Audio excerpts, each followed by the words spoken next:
Okay, so I was about to make a video about the War of 1812 today or tomorrow, but I decided to make a video about every single major war in American history to celebrate the United States of America 250th anniversary or birthday, however you want to say it. So I'm going explain every single major war in American history and a couple of other tiny wars in American history, probably 2 or 3, the one to celebrate. Also, I want to say I'm not going to go into big details into these wars because I'm going to be here for an hour or two, so I do not want to do that. I don't want to make an hour or two of a video. But I am going to go a little detail in some of them, so don't want to let you guys know. And also, this is like my 6th or 7th take on this video. I have been recording over again to make this video right, so hopefully this is my final take. But anyways, we'll get started with the American Revolution War. So the American Revolution War started in April 1775 and ended in September 1783. It killed about 20 to 25,000 Americans. I'm pretty sure 25,000 Americans, and it pretty much started because the British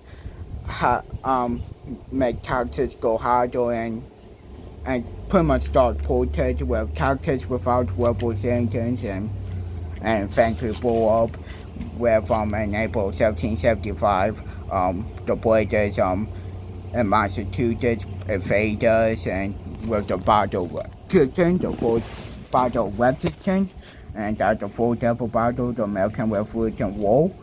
But anyways, on July 4th, 1776, Thomas Jefferson created the Declaration of Independence, and the United States of America was officially born, and was officially born and was an independent country, but the British didn't recognize us as an independent country, so they kept fighting us. And on December 25 of 1776, Christmas of that year, George Washington, which was a general for our army, with James Monroe, which he was holding an American flag, and a couple of soldiers crossed the Delaware River, which was about 0 degrees at that time when they crossed it.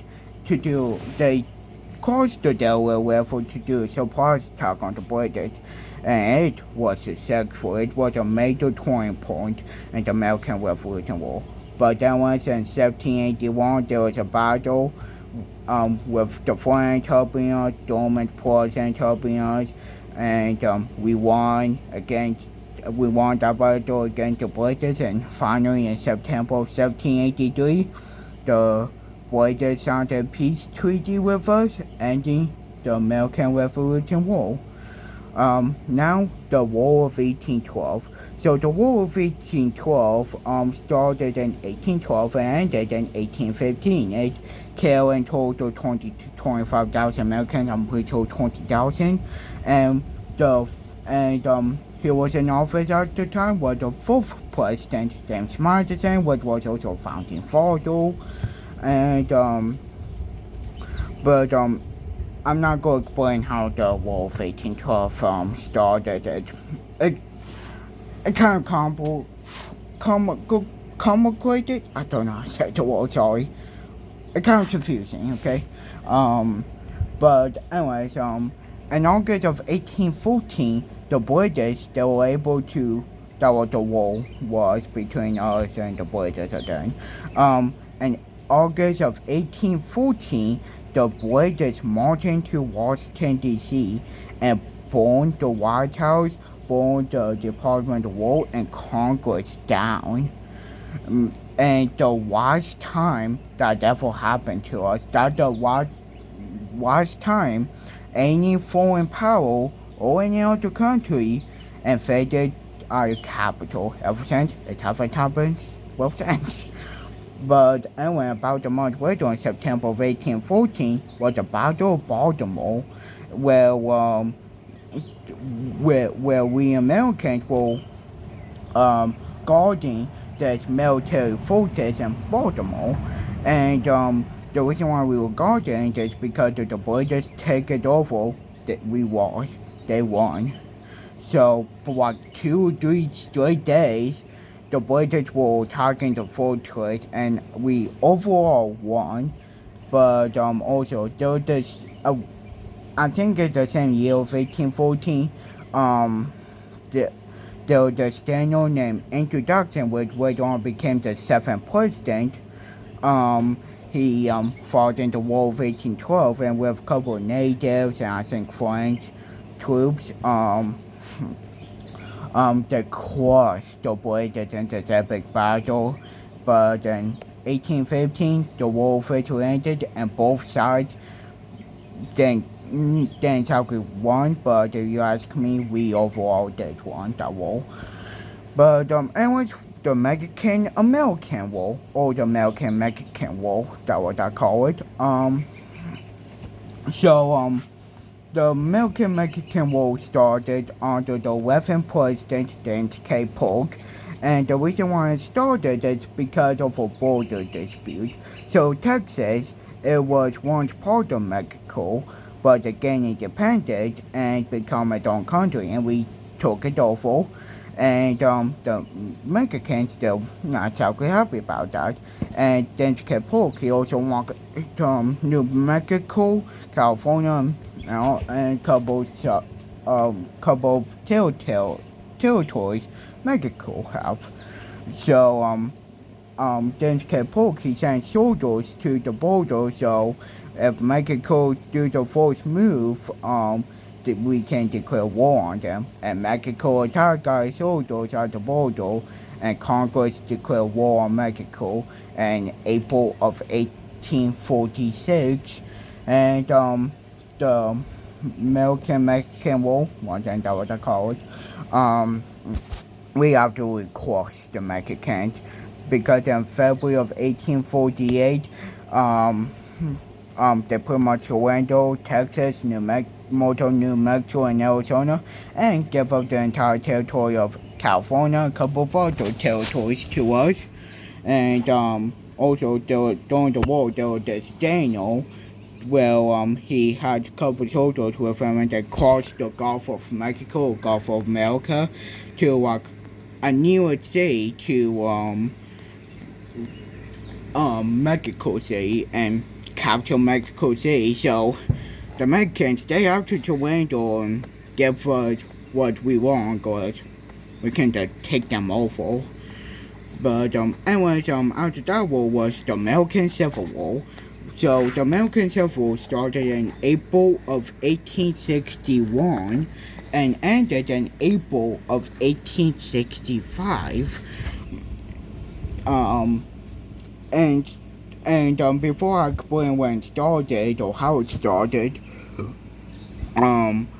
I need to talk about 1860 later, because under the 15th President James Buchanan, South Carolina seceded from the Union, and later on, when Abraham Lincoln was elected to be the 16th president and got into office, 11 states seceded from the Union, created the Confederate States of America, or becoming the Confederacy. And so there was the Union and the Confederacy, and both of them, of course, them I could tell you all that wonderful stuff.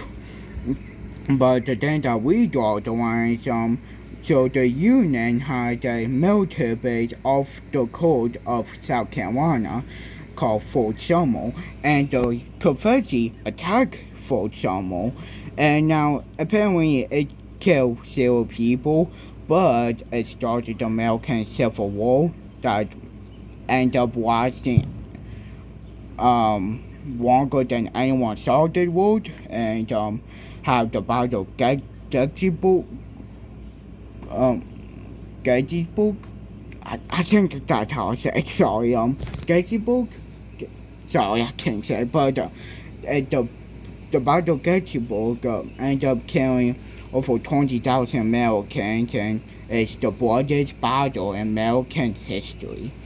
And it happened in 1862, but and the American Civil War, it ended up killing over 620,000 Americans, and now modern historians say it killed over 750,000 Americans. And this is the bloodiest war in American history. No other war killed that many Americans. But anyways, shortly after the war ended, like 5 days after the war ended, Abraham Lincoln was assassinated by Confederate ordered an actor named John Wilkes Booth. And also another thing that started two important people that served the American Civil War, a Union general named Ulysses Grant and Confederate general named Robert D. Lee. They were both partners in the American War, but they were on torn on each other with the American Civil War. But then was now the Spanish American War. So the Spanish American War, I'm also not going to explain how it started. You can just have your own opinions on it. But anyways, the Spanish American War was between the United States of America and Spain, or the Spanish Empire.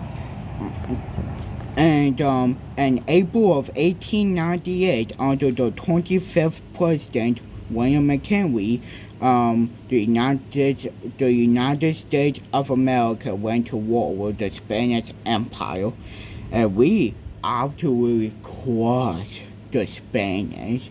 We crushed them so hard they had territories like Cuba, Puerto Rico, Guam, and Philippines, and we take them all over.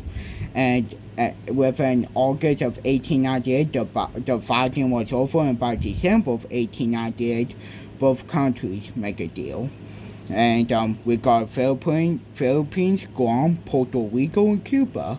Now later on in 1902, Cuba becomes their own country, and I'll explain more about Cuba here later. Anyways, later on in 1899, we promised the Philippines that they would become their own independent country, but we didn't let them get independent. So in 1899, they fought with us, and I don't know how many people that killed or how many Americans that killed, but it lasted until 1902, and the battle victory ended, but there was still a couple guerrilla warfare going on, so we were still technically fighting them.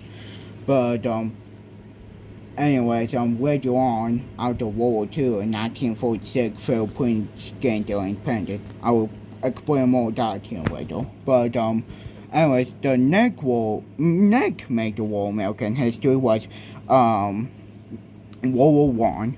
So World War I started in 1914 and ended in 1918, but the United States of America then got involved into the war until 1917, because Germany, they were attacking our Serbs, and the president Germany, they not only they were attacking our Serbs, but they sent a message to Mexico saying if you declare war on the United States of America, you'll have all your former territory back, because remember we pretty much conquered their territory from them, so they want to go back. So Germany, they will send a message to Mexico, but Mexico end up not fighting us.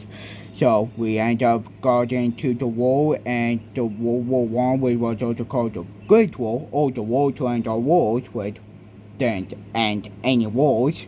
It started a couple more wars. It killed 20 million people. I think it killed about over 300,000 Americans, 200,000 Americans, I want to say. But yeah. Next war is World War II. So World War II, it started in September started on September 1, 1939, and ended on September 2, 1945.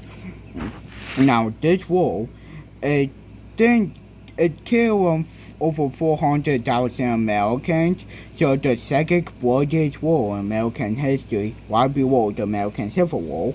And but the thing is, we didn't get involved into the to World War II until December 7, 1941, when the Japanese Empire, or Japan, attacked Pearl Harbor, which killed 2,000 Americans, and were from the 35th President Franklin Delano Roosevelt declaring war on the Empire of Japan, and got Germany to declare war on us and kill over 400,000 Americans. And eventually, in August of 1945, the 36th President no, 33rd, so Franklin Delano Roosevelt was 32nd and Harry S. Truman was 33rd.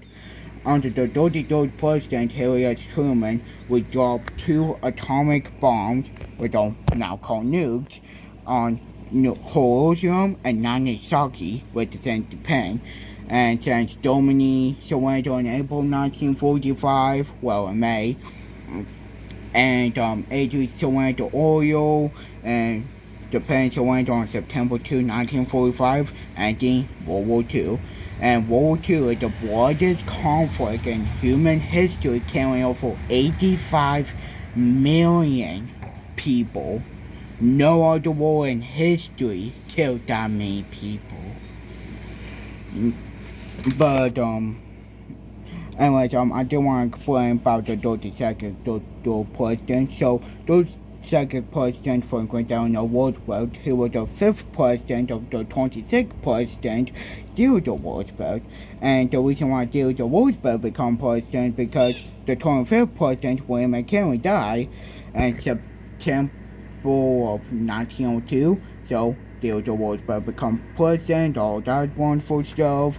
And Franklin Delano Roosevelt, he died in April 1945. And his vice president, Harry S. Truman, became the 33rd president. But anyways, coming back to the Philippines to the United States of America, remember I say the Philippines to the United States of America was in like a 3-year war, or over 3 years war. Well, Philippines, they overall gained their independence on July 4, 1946.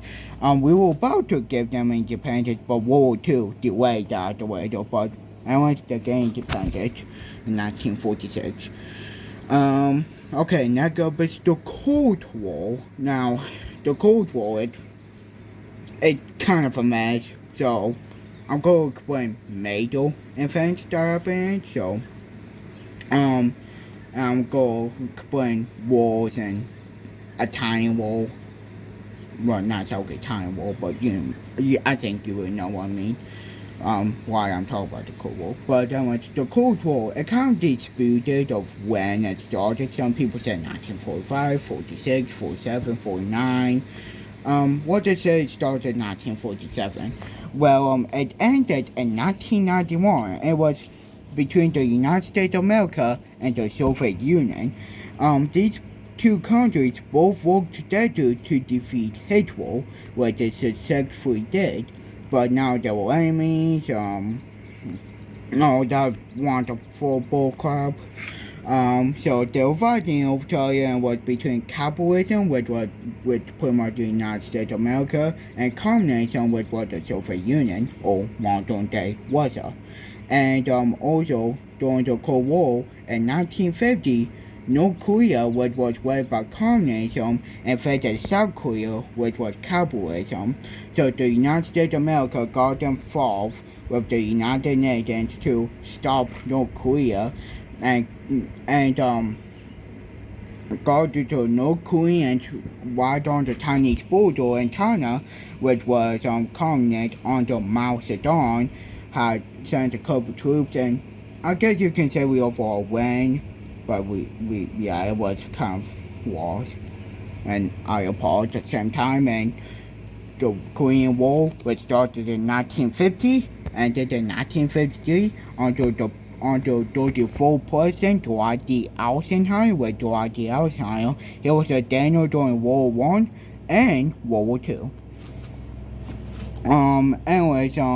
Later on, I think in 1955, the Vietnam War happened between France and Vietnam. I'll explain to you later, but so the Cold War, it also give the Americans and the Soviets another problem, because in 1961, under the 35th president, John F. Kennedy, the CIA, where John F. Kennedy know about the CIA mission against Cuba to overthrow Fidel Castro. So in 1961, they do it, and was called Base of Pigs invasion, and we failed that CIA mission, or the CIA failed that mission, I should say. Anyways,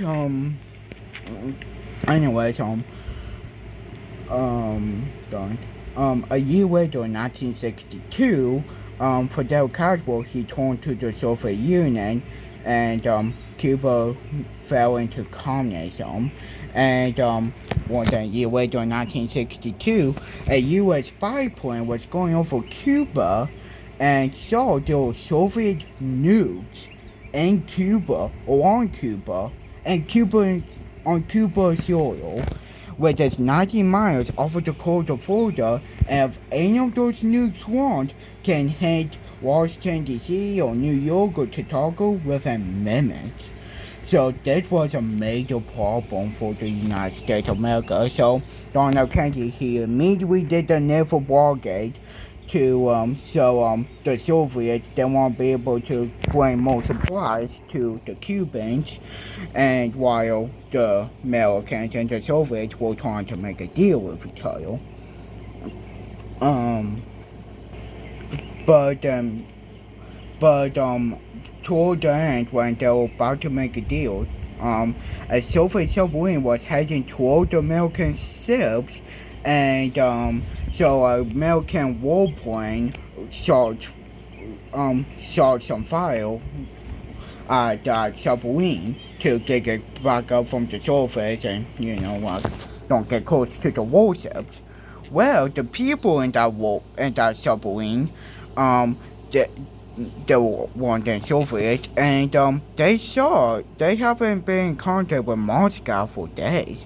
So when we attacked the submarine, they thought World War III always started, and they had a nuke in the submarine, and they were about to launch it. And I think the captain and the submarine say, we may go down, but they will go down with us, and we must not disgrace our navy.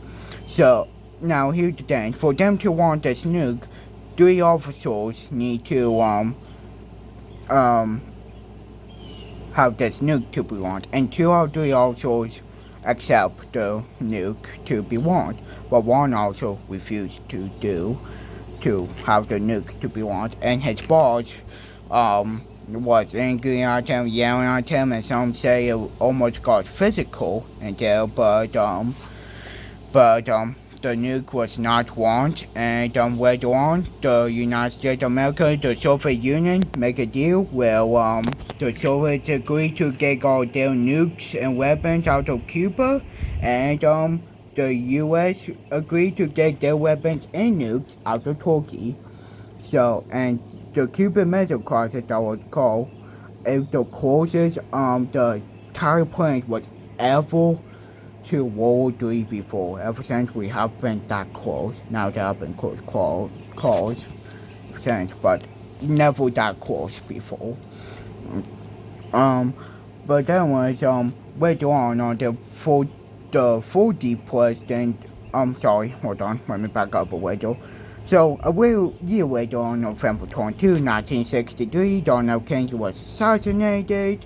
So, his vice president, Lyndon B. Johnson, became the 36th president of the United States of America, and he got us involved into the Vietnam War with French and British troops. And the Vietnam War, it started in the 50s and was between North Vietnam, which was under communism, and South Vietnam was pretty much under capitalism. And the war was there for about 20 years. It was there for about 10 years for us. And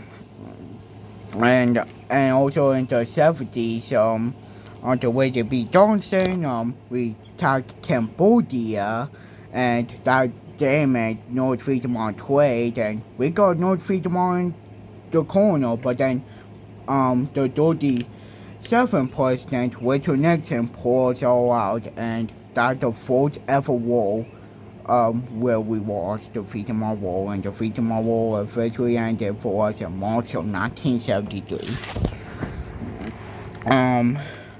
Anyways, later on, under the 40th president, Ronald Reagan, so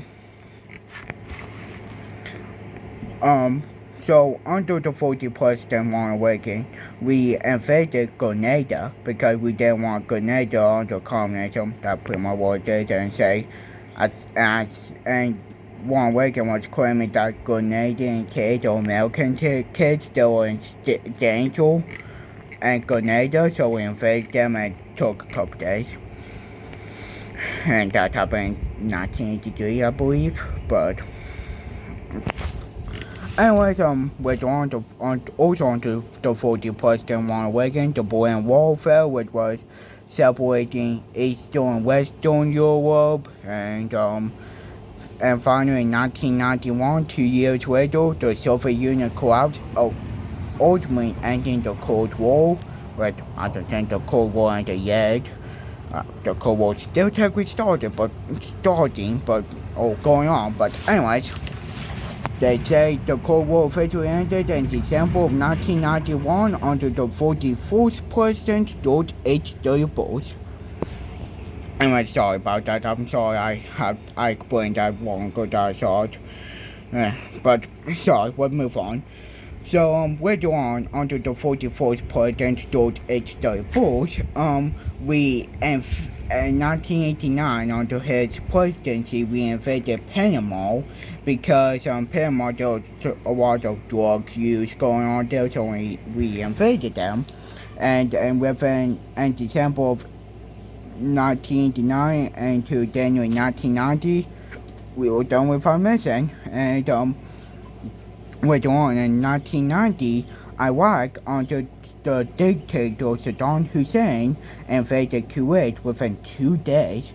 So we got involved, and George H.W. Bush, with our military, whatever, launched Operation Desert Storm.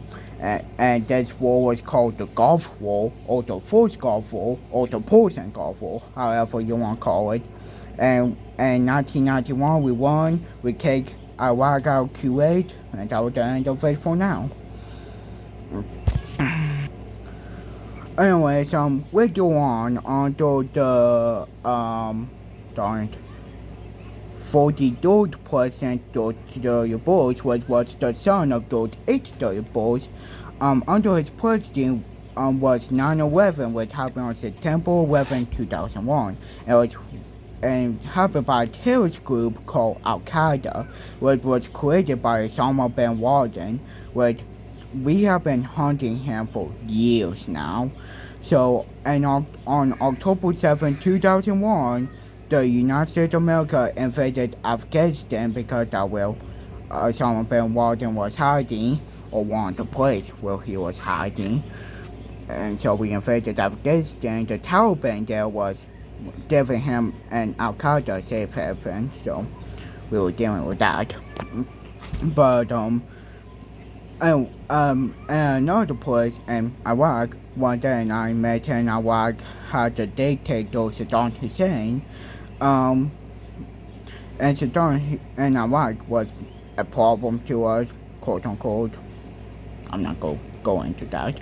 But then was on March 17, 2003, George W. Bush, he tell Saddam Hussein and his sons to leave Iraq within 48 hours or else face American military wrath. And so on March 20, 2003, the U.S. military launched Operation Iraq Freedom, and within 3 weeks with British forces, we captured Baghdad, the capital of Iraq, and tore down Saddam Hussein's statue. And in December 2003, we found Saddam Hussein, and in 2005, he got hung. And in 2011, the war in Iraq officially ended. It wasn't for so long because I guess Al-Qaeda and a couple other terrorist groups were in there, so we have to mess with that bull crap, and the Iraq war cost us $2 trillion. Anyways, during all that, we were still fighting Afghanistan. And finally, in the 2010s, we were able to kill Osama bin Laden, which was in Pakistan.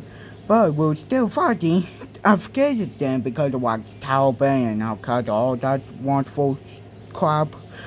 So, but finally in 2021, we surrendered, and that's another war we lost. And the war in Afghanistan, the longest war in American history, lasting about 20 years. It started in October 2001 and ended in, I think actually in February 2021, March 2021, sometime in 2021 it went and ended.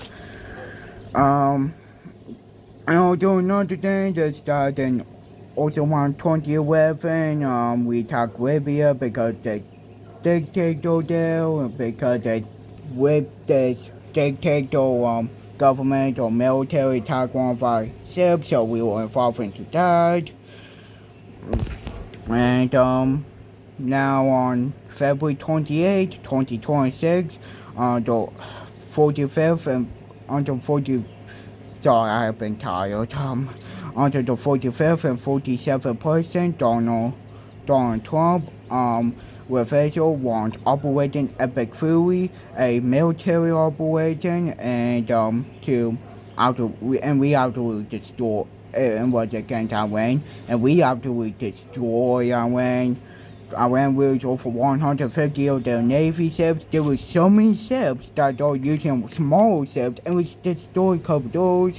We destroyed a lot of the missile launchers, a lot of the missiles, a lot of the drones, and destroyed some of their Air Force, so their Air Force and Navy is pretty much gone. And we ultimately won the war, and now it cost us some money, and we did lose 13 to 15 American soldiers, which most of them were from Iowa. And we did what, well, not South Korea, but got hundreds of military bases damaged, but we ultimately won the war in Iran, or Operation Epic Fury, because Iran was a lot more money and military stuff than us did. But anyways, and we are making a deal with them, and I think we all did make a deal with them today or yesterday. Anyways, I'm not gonna get into that because that was so political, and I can imagine you guys will be yelling at me in the comments. But I will probably make a video about the war in Iran soon, maybe a couple months or so. Let's see.